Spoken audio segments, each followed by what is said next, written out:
పండిన పంటకు మద్దతు ధర ఇవ్వలేని చంద్రబాబు నాయుడు గారు అధికారంలో ఉండే ఉపయోగం ఏంటి అంటున్న జగన్మోహన్ రెడ్డి గారు. నిన్న ఏదైతే దేవరపల్లిలో జరిగిన పొగాకు రైతులకు పరామర్శ యాత్ర ఎలా చూడాలంటారు ఇదంతా?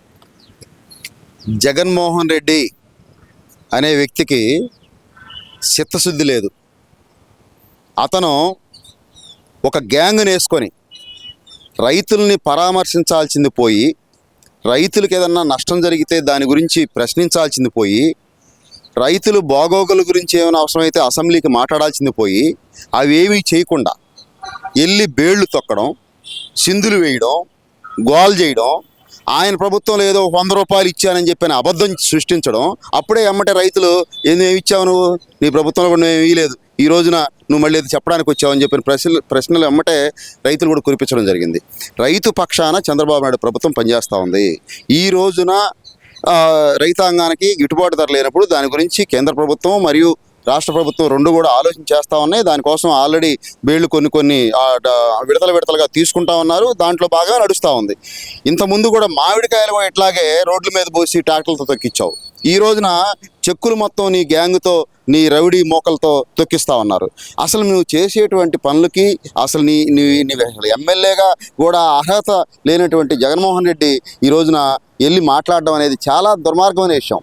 రైతులు నష్టపోయారు అనుకున్నప్పుడు, నీకు అనిపించినప్పుడు రైతుల పక్షాన్ని నిలబడి రైతుల కోసం వాళ్ళకు కూడా ముందే నీతో పాటు ఎవరైతే రౌడీ మోకలు ఉన్నారో, నీ గ్యాంగ్ ఏదైతే ఉందో, రైతులకు నష్టం చేయకుండా మనకు కావాల్సింది అడగాలి, మనం వెళ్ళిన పని పూర్తి చేసుకుని రావాలనే ఉద్దేశం అనేది మర్చిపోయి ఎంతసేపటికి ఏదో ఒక అబద్ధాన్ని సృష్టించి స్వపక్షం వాళ్ళ మీద వెయ్యాలి, ఏదో ఒకటి మనం జనాల్లోకి అబద్ధ ప్రచారం తీసుకెళ్ళాలి, అబద్ధాన్ని నమ్మించాలి అనే తప్పక రైతుల మీద నీకు ఎట్లాంటి ప్రేమ అనేది లేదని చెప్పని సందర్భంగా తెలియజేసుకుంటా ఉన్నాను. సరే, ఇవన్నీ ఒకెత్తు అనుకుంటే కనుక ఆయన అంటున్నారు కదా, అసలు అటు వరికి మద్దతు ధర ఇవ్వట్లేదు, మామిడికాయకి మద్దతు ధర ఇవ్వట్లేదు, మామిడికాయ తింటే షుగర్ వచ్చిద్దని చెప్పి ప్రజల్ని మోసం చేస్తున్నాడు చంద్రబాబు నాయుడు.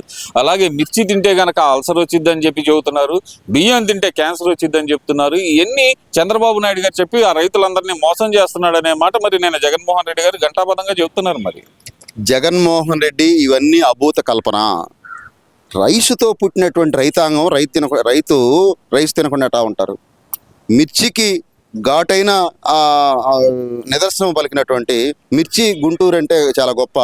దాన్ని ఆ రోజున అవి కూడా అట్లాగే మిర్చి యార్డ్లో వెళ్ళి నీ దొంగలందరూ రైతు నాశనం చేసిన పరిస్థితి. ఏది కూడా ఇలాంటివి కళ్ళబొల్లి కబుర్లు చెప్పి, మాటలు చెప్పి, అబద్ధపు కోతలు చెప్పి, అబద్ధ ప్రచారాలు చేసి నువ్వేదో సృష్టించి నువ్వేదో చేయాలనుకుంటున్నావు తప్పితే ప్రజలైతే నీ పక్షాన లేరు. ప్రజలు నీ మాట నమ్మే పరిస్థితి లేదు. నువ్వేదో నీ సాక్షి మీడియాలో ఏదో మాట్లాడాలి కాబట్టి, సాక్షి మీడియాకి దొరకాలి కాబట్టి, జనాలకి ఏదో ఒకటి చూపించాలి కాబట్టి నువ్వు వెళ్తున్నావు తప్పితే ప్రజల మీద ప్రేమ కాదు, రైతుల మీద ప్రేమ కాదు. ప్రజలంతా చూస్తూ ఉన్నారు నువ్వేం చేస్తున్నావు, నువ్వు ముఖ్యమంత్రిగా ఉన్నప్పుడు ఏం చేసావు, ఈ రోజున ఏం చేస్తున్నావు, ఈ రోజు అసలు నువ్వు ఏ విధంగా వ్యవహరించాలి, ఆ రోజున ఏ విధంగా వ్యవహరించావు, ఇవన్నీ కూడా గమనిస్తాను ఉన్నారు. గమనించే నిన్ను పక్కన పెట్టారు. ఈరోజు నువ్వేదో జనాల దగ్గరికి వెళ్ళి నీ గ్యాంగ్ని వేసుకొని వెళ్ళి కొంతమందికి ఏదో ముందు పోపించి వాళ్ళని ఏదో మాట్లాడించి ఇట్లాంటివి మానుకోను ముందు. ఫస్ట్ ఆఫ్ ఆల్ అప్పుడే ఏదన్నా నిన్ను గురించి జగన్మోహన్ రెడ్డి పెద్దగా ఆలోచిస్తున్నాడని చెప్పి అనుకుంటారు. నువ్వు ఇట్లాంటి ఈ విధంగా జనాల్లోకి వెళ్తే నిన్ను రాబో కాలంలో అసలు ఏం చేస్తారో కూడా తెలియదు. మరి ఎందుకని జగన్మోహన్ రెడ్డి గారు ఇన్ని చెప్తున్నా సరే ప్రభుత్వం నుంచి కనీసం దానికి మేము ఇంత కొన్నాము అనే స్పందన కూడా ఎందుకని లేదంటారు? ప్రభుత్వం తప్పకుండా ఇప్పుడు ఒక్కొక్కసారి ఎక్స్పోర్ట్ ఎక్కువ ఉంటుంది. ఆ ఎక్స్పోర్ట్ కొంచెం తగ్గినప్పుడు దాని గురించి ఏం చేయాలి, రైతులకి ఎలా మనం పరిహారం చెల్లించాలి, రైతులకి ఏ విధంగా మనం ఆదుకోవాలి అనే ఆలోచన ఒక టీము వేసి దాన్ని తప్పకుండా ప్రయత్నం జరుగుతూ ఉంది. తొందరలో రైతులకి మంచిగా జరుగుతుందని చెప్పే సందర్భంగా తెలియజేసుకుంటున్నాం.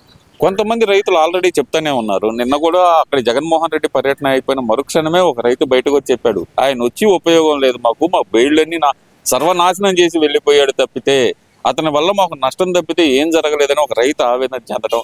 అలాగే ఒక హోటల్ ఆమె నా సామానంతా పగలగొట్టారు, 10,000 నష్టం చేకూరింది నాకు అంటూ ఆమె బాధపడటం. ఏంటంటారు ఇదంతా? అసలు ఇంత జన సమీకరణ అవసరం ఉందంటారా, లేదంటారే నిజంగానే జనంలో జగన్కి అంత ఆదరణ పెరిగిందనుకోవాలంటారా?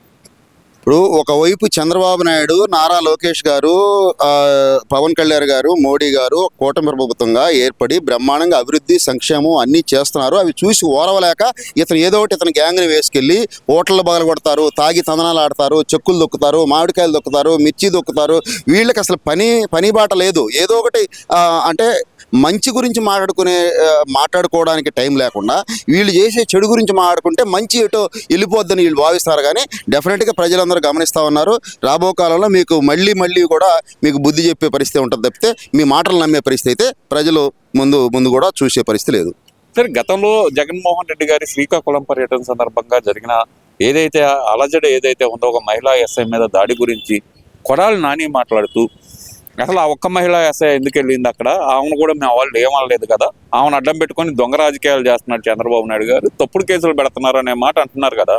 ఇప్పుడు జగన్మోహన్ రెడ్డి ఎవరైనా ఇప్పటివరకు ఏ ముఖ్యమంత్రి అయినా ఏ ఎమ్మెల్యే అయినా ఎవరైనా సరే ఎవరికైతే నష్టం జరిగిందో ఎవరైతే మనిషిని కోల్పోయారో వాళ్ళని పరామర్శించడానికి ఎవరైనా వెళ్తారు, వాళ్ళకి బాగోగులు చూడడానికి ఎవరైనా వెళ్తారు. అలాంటిది నువ్వు ఎవరైతే నీ గవర్నమెంట్లో చేసేటువంటి మంత్రిగా ఉన్నటువంటి కొడుకుని కాపాడడం కోసం, మంత్రిని కాపాడడం కోసం నీ ఇష్టం వచ్చినట్టు గ్యాంగ్ని వేసుకెళ్ళి కనీసం పోలీస్ అంటే కూడా మీకు విలువ లేకుండా పోలీసు ఎస్ఐ మహిళా ఎస్ఐ అని కూడా చూడకుండా మీ ఇష్టం వచ్చినట్టు చేసినటువంటి పరిస్థితి ప్రజలందరూ చూస్తూ ఉన్నారు. మీకు ఇంకా కూడా బుద్ధి రావట్లేదు. ఎంత చేసినా కూడా మీరు ఇదే విధంగా ప్రవర్తించడం, ఇదే విధంగా వ్యవహరించడం, ఇలాంటి పనులు చేసి చెప్తున్నా కదా నేను, సంక్షేమం అభివృద్ధి రెండు కళ్ళు బ్రహ్మాండంగా పనిచేస్తున్నప్పుడు వాటిని డైవర్ట్ చేయడానికి కోసమే ఇతను డైవర్షన్ పాలిటిక్స్ చేస్తున్నారు తప్పితే ఇతను ప్రజల మీద ప్రేమ కానీ ప్రజల మీద మమకారం కానీ ప్రజల కోసం ఏదో చేయాలనే ఉద్దేశం కానీ ఇతనికి లేనేలేదు. అదే ఆ మాట అంటారంటే అసలు రాష్ట్రంలో సంక్షేమమే లేదంటున్నారు కదా. జగన్మోహన్ రెడ్డి కాదు, నిన్న కొడాలి నాని కానీ లేదంటే కనుక చానాళ్ళ తర్వాత బయటకు వచ్చిన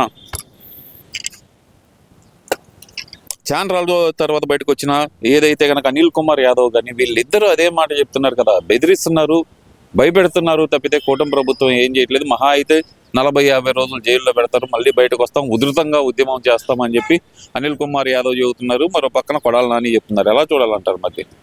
ఈ కొడాలి డలారి నాని జగన్మోహన్ రెడ్డి కనుసనల్లో పట్టానికే ఇవన్నీ మాట్లాడుతున్నాడు.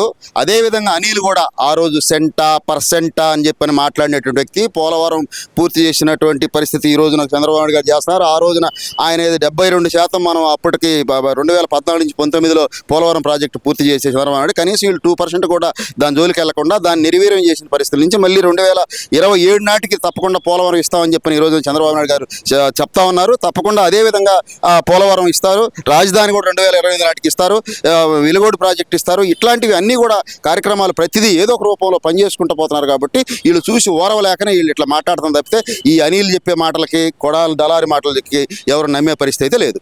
మరి అంటున్నారు కదా, వీళ్ళు తప్పుడు కేసులు పెట్టి అరెస్ట్ చేయడం తప్పితే కూటమి ప్రభుత్వం సాధించింది ఏముంది? దానికి ఉదాహరణ సిద్ధరాప్పలరాజు కానీ లేదంటే కనుక జక్కంపూడి రాజా ఏదైతే కనుక ఇప్పుడు వీళ్ళు ఇంకా కొడాలి నాని మీద తప్పుడు కేసు అంటున్నారు, వల్లభనేని వంశీ మీద తప్పుడు కేసు అంటున్నారు, జోగి రమేష్ మీద తప్పుడు కేసులు పెట్టి అన్యాయంగా వాళ్ళని అరెస్ట్ చేయాలని చూస్తున్నారు అంటున్నారు. పేరుని నాని గురించి వీళ్ళందరూ ఇదే కదా చెప్తుంది. మరి అప్పలరాజు కొడుకు బండి గుద్ది చంపేసిన మాట వాస్తవం. జోగి రమేష్ కోడలు అతను ఆ సంసారాన్ని కూడా పనికిరాడు, నన్ను వేధించాడు, నన్ను సంపాలని చూశాడు అని కోడలే స్టేట్మెంట్ ఇచ్చి కోడలే వచ్చి కేసు పెట్టిన పరిస్థితి అందరికీ తెలుసు. విరూపాక్షి కనీసం నగ్నంగా నైటీని చించేసినటువంటి పరిస్థితి, వాళ్ళ కేసు పెట్టిన పరిస్థితి తెలుసు.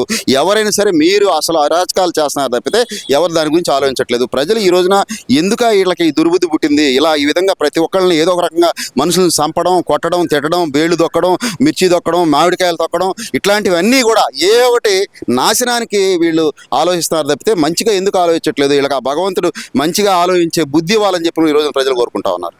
Thank you.